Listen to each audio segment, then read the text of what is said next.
Hello friends, welcome to Bharathi vlog. என்னோட YouTube நண்பர்கள் எல்லாருக்கும் பார்த்திங்கன்னா இனிய புத்தாண்டு மற்றும் பொங்கல் நல்வாழ்த்துக்களை முதல்ல நான் தெரிவிச்சுக்கிறேங்க. இன்றைக்கி நம்ம இந்த வீடியோவில் என்ன பார்க்க போகிறோம் அப்படின்னு சொல்லிட்டு பார்த்தோம்னா, பழைய நாணயங்கள், பழைய ரூபா நோட்டுகள்லாம் உங்ககிட்ட இருந்துச்சுனாக்கா அதை வந்துட்டு எவ்வளோ விலைக்கு மார்க்கெட்டில் வாங்கிக்கிறாங்க அப்படின்றத பற்றி, என்னோட ரூபா நோட்டுகளோட கலெக்ஷனை பற்றி இருந்தாங்க நம்ம பார்க்க போகிறோம். முதல்ல பார்த்திங்கன்னா, இந்த ரூபா நோட்டுகள்லாம் நம்ம எவ்வளோ விலைக்கு நிஜமாகவே போகுதா, இல்லை இதெல்லாம் சும்மா சொல்கிறாங்களா அப்படின்றத பற்றி பார்க்கலாம். பழைய ரூபா நோட்டுகளுக்கு நிஜமாகவே மதிப்பு இருக்குங்க. ஆனால் அதனோட சில விஷயங்கள்லாம் நம்ம இருந்துச்சுன்னா தான் அந்த ரூபா நோட்டோட மதிப்பு பார்த்தீங்கன்னாக்கா கொஞ்சம் அதிகமாக இருக்கும். நார்மல் ரூபா நோட்டுகள் உங்ககிட்ட இருந்ததுன்னா அது அவ்வளோ விலைக்கு போகாது. இப்போ அதெல்லாம் பற்றி தான் நம்ம இந்த வீடியோவில் விரிவாக பார்க்க போகிறோம். நம்மக்கிட்ட இருக்கிற நாணயங்கள் மற்றும் ரூபா நோட்டுகளை இன்னைய காலத்தில் எவ்வளோ மதிப்பு கொடுத்து வாங்கிக்கிறாங்க அப்படின்றத முதல்ல பார்க்கலாம். உங்ககிட்ட 5 பைசா அந்த 5 பைசா காசு இருந்தது அப்படின்னாக்கா அதனோட இயர் 1964ஆம் ஆண்டு அதை அச்சிட்டாங்கன்னா அதனோட விலை பார்த்தீங்கன்னா 1150 ரூபா இன்னைய ரேட்டில் ஆன்லைனில் வாங்கிக்கிறாங்கங்க. அதே போல் பார்த்தீங்கன்னா உங்ககிட்ட 10 பைசா காசு இருக்குது அப்படின்னாக்கா அது அச்சிடப்பட்டது 1982 வருஷம் அப்படின்னாக்கா அதனோட இப்போ ஆன்லைன் ரேட்டு என்ன போட்டிருக்காங்க அப்படின்னு பார்த்தோம்னா 1350 ரூபா அளவுக்கு இது வரைக்கும் வித்துட்ருக்காங்க. இது முன்ன பின்ன ஏற இறங்க தாங்க இருக்கும். இதே விலைக்கு தான் விற்கணுமானா இருக்காது. அதே போல் உங்ககிட்ட 50 பைசா நாணயம் இருக்குன்னா அதனோட விலை பார்த்தீங்கன்னா 1775 ரூபா வரைக்கும் இப்போ மார்க்கெட்டில் சேல் ஆகிட்டுருக்குங்க. இப்போ 50 பைசாலே பார்த்தீங்கன்னா நிறைய 50 பைசா இருக்குங்க. அதில் எல்லா 50 பைசாவும் இந்த விலைக்கு போகுமானா கண்டிப்பாக கிடையாது. இந்த 50 பைசாவில் பாருங்கள், இது 1984 இந்திரா காந்தியோட ஃபோட்டோ அச்சிடப்பட்டிருக்கு. இந்த மாதிரி ஸ்பெசிஃபிக்காக சில சிம்பிள்லாம் இருந்துச்சுன்னா தான் இந்த காயினோட விலை பார்த்தீங்கன்னாக்கா இந்த அளவுக்கு போகும். மற்ற காயினோட விலையெல்லாம் அவ்வளோலாம் போகாதுங்க. 2 ரூபா 50 பைசா நாணயத்தோட விலை பார்த்தீங்கன்னா 2 ரூபா 3 ரூபா அந்த அளவுக்கு தான் போயிட்டுருக்கு. ஆனால் அதுக்கு மதிப்பு இல்லாமல் இல்லை. பழைய காயினை கலெக்ட் பண்ணுற நிறைய கலெக்டர்ஸ் இருக்காங்க.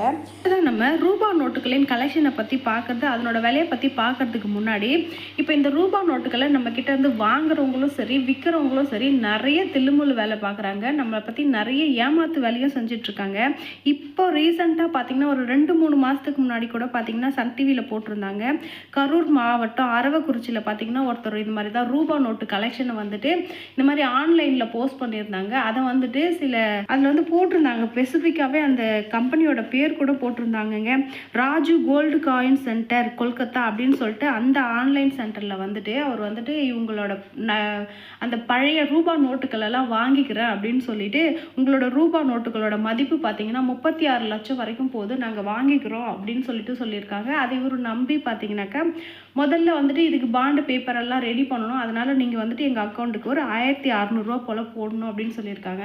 இவரும் அந்த காசை போட்டுட்ருக்காரு. போட்டுட்டு அதுக்கப்புறம் என்ன ஆச்சு அப்படின்னு சொல்லிட்டு பார்த்தீங்கன்னா இந்த காசெல்லாம் பேக் பண்ணி வண்டியில் அனுப்புகிறா போல் வீடியோவெல்லாம் பார்த்தீங்கன்னாக்கா அவரோட ஃபோனுக்கு வாட்ஸ்அப்பில் அனுப்பிச்சிருக்காங்க. ஒரு நாள் கழித்து மறுபடியும் அவருக்கு ஃபோன் பண்ணி இந்த மாதிரி எங்களுக்கு நாமக்கல் வரைக்கும் வர்றதுக்கான அப்ரூவல் மட்டும்தான் இருக்குது, அதுக்கப்புறம் வரணும்னா நாங்கள் டேக்ஸ் போல் பே பண்ணணும், அதுக்கு பார்த்தீங்கன்னாக்கா எங்களுக்கு ஒரு 20,000-28,000 ரூபாய் வரைக்கும் தேவைப்படும் அப்படின்னு சொல்லியிருக்காங்க. இதை நீங்கள் எங்களுக்கு பே பண்ணாதான் இந்த காசை உங்ககிட்ட கொடுக்க முடியும் அப்படின்னு சொல்லியிருக்காங்க.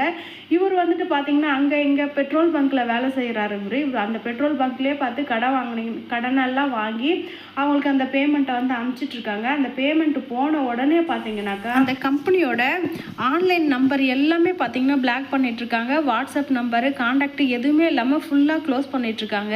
இவர் கடனை உடனே வாங்கி கொடுத்ததுனால ரொம்ப மனசு உடஞ்சி போயிட்டு அந்த பெட்ரோல் பங்க் ஓனருக்கே பார்த்தீங்கன்னா ஃபோன் பண்ணிவிட்டு நான் இது மாதிரி சூசைட் பண்ணிக்க போகிறேன் அப்படின்னு சொல்லிட்டு வாட்ஸ்அப்பில் மெசேஜ் அனுப்பிச்சிட்ருக்காரு. அதுக்கப்புறம் அந்த பெட்ரோல் பங்க் ஓனர் இவரை காப்பாற்றிருக்காங்க. அதுக்கப்புறம் தான் டிவியில் நியூஸ் போல் வந்துச்சு. இந்த மாதிரி விஷயங்கள்லாம் நிறைய ஏமாத்து வேலை நடக்குதுங்க. நம்ம உஷாராக இருந்தோம்னா தான் நம்ம நம்ம பணத்தை காப்பாற்றிக்க முடியும். நம்ம 1 ரூபா நோட்டோட விலை எவ்வளோ போகுது அப்படின்னு சொல்லிட்டு பார்க்கலாம். இந்த 1 ரூபா நோட்டு பார்த்தீங்கன்னா 1970 ஆண்டுக்கு முன்னாடி பிரிண்ட் பண்ணியிருந்த நோட்டாக இருந்ததுன்னா பார்த்தீங்கன்னாக்கா 30,000 வரைக்கும் விலை போயிட்டுருக்கு அப்படின்னு சொல்கிறாங்க. அதுலேயே பார்த்துட்டிங்கன்னா சில தனித்துவமான நம்பர்லாம் இருக்கணும் அப்படின்னு சொல்லியிருக்காங்க. அந்த 786 அந்த மாதிரி நம்பர்லாம் இருந்ததுன்னா அதனோட விலை கூடும் அப்படின்னு சொல்லியிருக்காங்க. 2 ரூபா நோட்டோட விலை எவ்வளோ இருக்குது அப்படின்னு பார்த்தோம்னாக்கா ஒரு கட்டோட நோட்டு பார்த்தீங்கன்னா 55,000 வரைக்கும் விலை போகுதுங்க. எல்லாருக்கும் தெரிஞ்ச ஸ்பெசிஃபிக்கான இந்த 5 ரூபா நோட்டு தாங்க இருக்கிறதுலே கொஞ்சம் விலை அதிகமாக போயிட்டுருக்கு.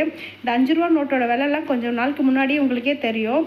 நிறைய வந்துட்டு ஆன்லைனில் பேசப்பட்டிருந்த ஒரு விஷயம். இப்போ 5 ரூபா நோட்டில் வந்துட்டு அந்த டிராக்டர் சிம்பிள் போட்டிருந்ததுன்னா அது வந்து லட்சக்கணக்கு வரைக்கும் போகும் அப்படின்னு சொல்லியிருக்காங்க. அப்படிலாம் எதுவும் கிடையாதுங்க. ஆன்லைனில் அது வந்து நல்ல விலைக்கு போயிட்டுருக்கு தான். ஆனால் அந்த நோட்டில் வந்து பார்த்திங்கன்னா சில குறிப்பான ஒரு சில நம்பர் வரிசைகள்லாம் இருக்கணும்.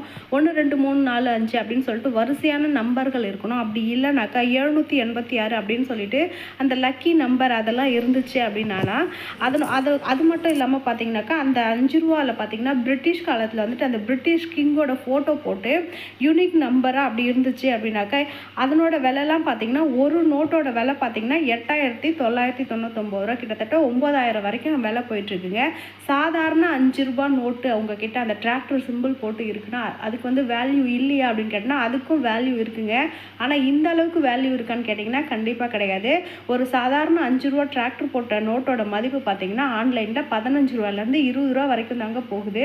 அதை வந்துட்டு நீங்கள் சேல் பண்ணணுன்னாக்கா அதை வந்து நம்ம ஆன்லைனில் சேல் பண்ணிக்கலாம். இப்போ நம்ம அதை எங்கே விற்கலாம் அப்படின்னு சொல்லிட்டு பார்த்தோம்னா இந்த காயின் எல்லாம் வாங்கிறது கலெக்டர் வந்துட்டு ஒரு வெப்சைட்டு தனியாகவே இருக்குங்க. இப்போ எப்படி நம்ம பழைய பொருட்கள்லாம் OLXல விற்கிறோமோ அந்த போலவே இது OLXலையும் நம்ம விற்கலாம். அது மட்டும் இல்லாமல் காயின் பஜார் அப்படின்னு சொல்லிட்டு பழைய ரூபாய் நோட்டுக்களை வாங்கிறதுக்குனே பார்த்திங்கன்னா ஆன்லைன் வெப்சைட் இருக்குங்க. அதில் நம்ம போஸ்ட் பண்ணோம்னா வந்துட்டு நம்மளோட பணம் வந்துட்டு நியாயமான விலைக்கு நீங்கள் அப்லோட் பண்ணிங்கன்னா உங்களோட பணத்தை ஈஸியாக நீங்கள் விற்றுடலாம். நான் முன்னாடியே சொன்னது தாங்க, பணத்தை வந்துட்டு விற்கும்போதும் சரி நீங்கள் அவங்கக்கிட்டேருந்து வாங்கும்போதும் சரி ரொம்பவே கவனமாக இருங்க. விற்கும்போது என்ன விஷயம் நடந்தது அப்படின்னு சொல்லிட்டு நான் சொன்னேன். வாங்கும்போதும் பார்த்திங்கன்னா நிறைய இந்த மாதிரி திருட்டு வேலைலாம் நடக்குதுங்க.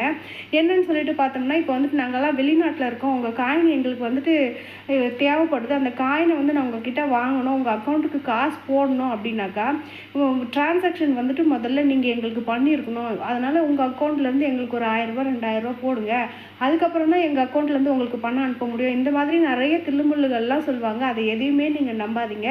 முடிஞ்ச வரைக்கும் பார்த்திங்கன்னா டேரெக்டு காண்டாக்ட் பண்ணி உங்களால் சேல் பண்ண முடியுமா, உங்கள் பக்கத்தில் இருக்கிறவங்களுக்கு சேல் பண்ண முடியுமா அப்படின்னு பாருங்கள். அப்படி இல்லைன்னா கேஷ் ஆன் டெலிவரி அந்த மாதிரி கொடுக்க முடியுமா அப்படின்றத பாருங்கள். நம்ம வந்துட்டு கவனமாக சேல் பண்ணோம்னா தான் நம்ம வந்துட்டு நம்ம பணத்தை இழக்க முடியாமல் அதில் லாபத்தை பார்க்கலாங்க. மற்றபடி பழைய ரூபா நோட்டுகளுக்கு கண்டிப்பாக மதிப்பு இருக்குங்க. உங்களோட ரூபா நோட்டுகள் இந்த மாதிரி எதனா இருந்துச்சுன்னா நீங்கள் கண்டிப்பாக ஆன்லைனில் சேல் பண்ணலாம். என்ன ஒன்று கவனமாக சேல் பண்ணுங்கள், அவ்வளோதாங்க. இந்த வீடியோ உங்களுக்கு வந்துட்டு உபயோகமாக இருக்கும்னு நான் நம்புகிறேங்க. வீடியோ பிடிச்சிருந்ததுன்னா மறக்காமல் எங்கள் சேனலில் லைக் பண்ணுங்கள், ஷேர் பண்ணுங்கள், சப்ஸ்கிரைப் பண்ணுங்கள். என்னோடய ரூபா நோட்டு கலெக்ஷன் வந்துட்டு நான் மொத்தமாக வந்துட்டு ஒரு 2 ரூபா 3 ரூபா அந்த மாதிரி 10 ரூபா நோட்டு எல்லாமே வச்சுருக்கேன். அதெல்லாம் இதில் போட்டோம்னா ரொம்ப லாங் வீடியோவாக மாறிடும். அதனால் அதை நான் தனி வீடியோவாக அப்லோட் பண்ணுறேங்க. இந்த வீடியோ பிடிச்சிருந்ததுன்னா மறக்காமல் லைக் போடுங்க. நம்ம அடுத்த வீடியோவில் பார்க்கலாம். தேங்க்யூ.